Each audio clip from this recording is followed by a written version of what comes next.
Because उनका कोई एक फिगर नहीं है गॉड का। कोई किसी को लगता है कि गॉड इज लॉर्ड शिवा, किसी को लगता है गॉड इज लॉर्ड कृष्ण। आप जिससे क्लोज हैं, आप जिससे कनेक्टेड हैं, आप उसको प्रे कीजिए। तो उनके लिए अल्लाह भी एक लॉर्ड है, even Allah is a Lord. तो उनको कोई फर्क नहीं पड़ता आप किसको प्रे करते हैं।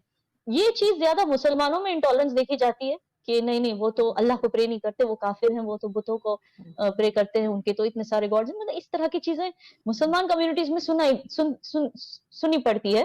बट आई एम सेइंग कि ये इंटॉलरेंस अगर कहीं है तो फिर भी मैंने देखी मुस्लिम कम्युनिटी, उनकी इसमें इंटॉलरेंस की कोई बात ही नहीं आती, क्योंकि हर किसी का अलग इष्ट देव है।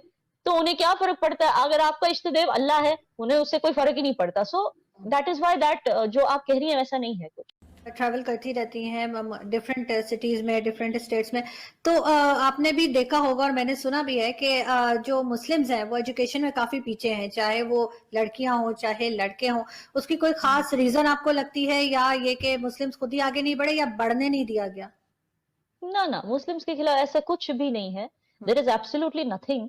इनफैक्ट मेरे कुछ कजन जो बैंगलोर में रहते हैं, वो I don't remember the name of the school, वो हिंदू स्कूल में जाते थे जहाँ पे सारे हिंदू थे, क्योंकि I think they came late to the state, और उसकी वजह से उनको समथिंग हैपेंड, और उनको जो स्कूल में मुस्लिम ज्यादा थे वहां पे एडमिशन नहीं मिली, समथिंग लाइक दैट। तो लेकिन हिंदू स्कूल में मिल गई उनको इजीली एडमिशन।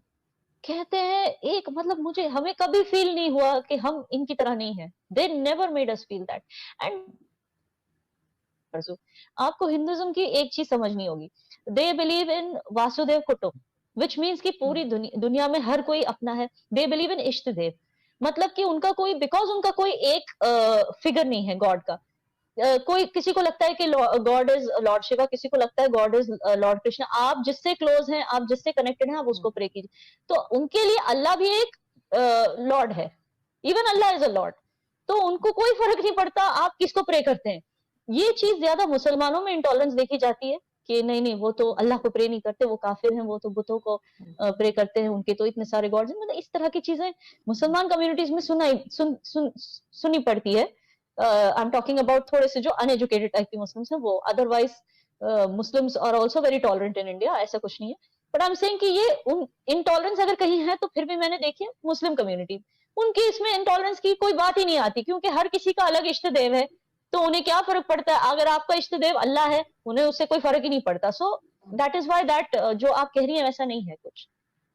नहीं, मैं आपसे यही पूछ रही हूँ कि फिर ये एजुकेशन में पीछे क्यों है मुस्लिम्स? इनको क्या इतने ज्यादा इनके पास जॉब्स नहीं होती अच्छी, या ये अफोर्ड नहीं कर सकते, या खुद से नहीं जाते? क्या क्या रीजन हो सकती है? क्योंकि इंडिया में जो मुस्लिम्स है उसमें मेजोरिटी जो है वो एजुकेशन में बहुत ज्यादा आगे नहीं गई। नहीं ऐसा तो कुछ नहीं है। जैसे आपको पता है मौलाना अब्दुल कलाम आजाद के बारे में तो पता ही होगा, हाउ एजुकेट उन्होंने कहाँ से शुरू किया था और कहाँ पहुंच गए। ऐसे बहुत एग्जाम्पल्स हैं हमारे यहाँ। एंड इट इज नॉट कि वो पीछे है, किसी भी तरह से पीछे हैं। हाँ बिकॉज वो माइनॉरिटी है, तो आपको लगता होगा कि ज्यादा जो ग्रेजुएट्स हैं, ज्यादा जो पास आउट होते हैं वो हिंदू है, बट ऐसा कुछ नहीं है। इवन हिंदूज में भी कई लोग पीछे रह गए।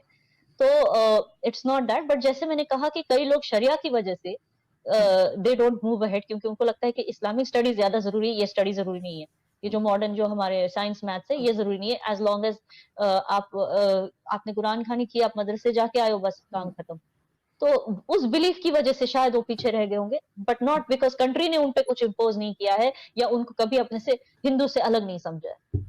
इस जगह जाके वो हिंदू हो चाहे मुस्लिम हो, सबने अपनी जो फीमेल्स हैं उनको जिसे कहते हैं पीछे रखा हुआ है। और हर जगह पे बाकी रिलीजन्स में भी बहुत ज्यादा होता है कि हमारे यहाँ तो खैर ऑनर किलिंग भी बहुत ज्यादा होती है पाकिस्तान में और मुस्लिम्स में, लेकिन ये चीज तो हिंदू रिलीजन में भी है कि वो औरतों को पीछे रखते हैं और जेंट्स उनके आगे होते हैं। देखिए I am from democratic country जहाँ पे बात करने दी जाती है, मुझे तो कोई रोकता नहीं है बाय ग्रेस ऑफ गॉड। लेकिन जिस तरह की वर्कशॉप्स की आप बात कर रही हैं, yes that has to happen, that you know चल भी रहे। मेरे ख्याल से वुमेन्स एम्पावरमेंट के बहुत सारे एनजीओज हैं हमारे देश में, मेरे देश में तो है। I am not sure about your Pakistan, मगर यहाँ पे तो है वुमेन्स एम्पावरमेंट। कश्मीर में I think there are 50 to 60 women's empowerment NGOs that are working. So and definitely, and if you talk about Kashmiri society, यहाँ पे एजुकेशन के मामले में we are quite, we are one of the most literate states, erstwhile state I would say. We are one of the most literate places in India. See, and when you talk about other religions, मैं ये बताऊंगी कि सी उनका क्या हो गया है कि they don't follow any religious laws, ठीक है ना। दे फॉलो जो बाकी जो रिलीजन्स हैं मेरी कंट्री में, जैसे कि हिंदूज हैं, Jains, Buddhist, they follow only the Indian laws.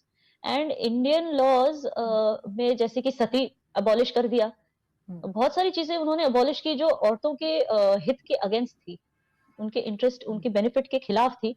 बहुत सारी ऐसी चीजों को उन्होंने, by the way, caste system भी अबॉलिश किया हुआ है। आर्टिकल 15 के हिसाब से किसी को भी आप कास्ट की वजह से डिस्क्रिमिनेट नहीं कर सकते। तो क्या है कि बाकी रिलीजन्स जो है वो फॉलो करते, लेकिन इस्लाम, why am I highlighting Muslim women, क्योंकि जो मुस्लिम्स हैं वो अभी तक शरिया में ही यकीन रखते हैं। काफी हद तक उनका पहला डिसीजन या उनका पहला कोई भी जो आउटलुक है वो शरिया बेस्ड होता है। तो इसके लिए मैंने हाईलाइट किया कि जिस दिन यूनिफॉर्म सिविल कोड की बात हो रही है हमारी कंट्री में, जैसे धीरे धीरे जो चीजें मुस्लिम औरतों के खिलाफ थी, वो जैसे ट्रिपल तलाक, ये सारी चीजें उन्होंने अबॉलिश की है। लेकिन जिस दिन यूनिफॉर्म सिविल कोड आ जाएगा तो तब ये होगा कि everybody including Muslims will have to follow only the national laws.